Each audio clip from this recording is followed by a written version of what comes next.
Sağ olasın. Tamam. Tamam.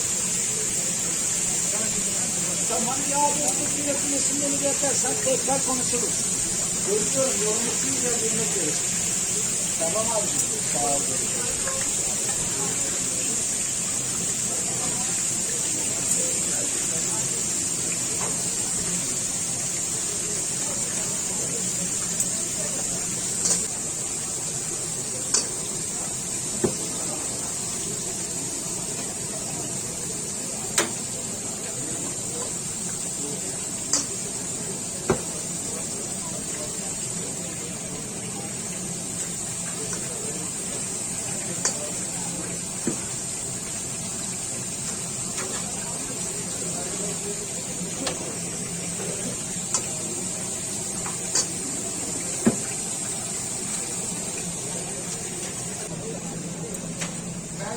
Bu Mahmut Bey evet.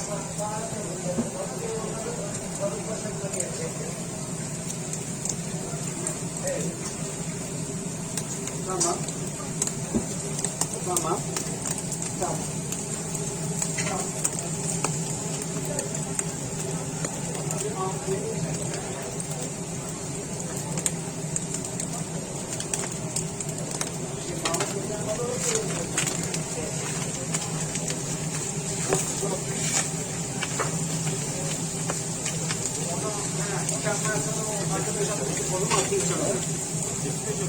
Tamam. Yok. Ne yiyeceksin? 5 lira yapacağım.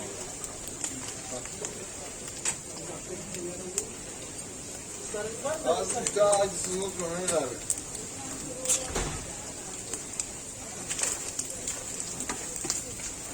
This is kokorek. Yes.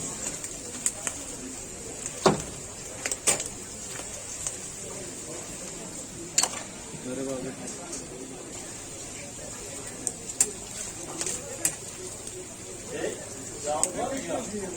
Yok. Ya sen hastalanmışsın ya, ben de öyle oldum. Birdenbire ben hafta aldı.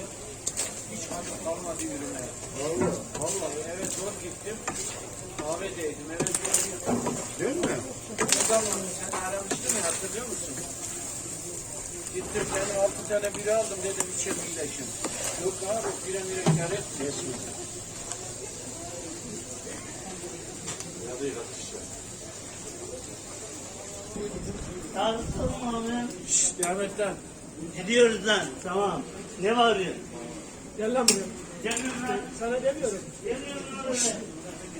Bir olan desene.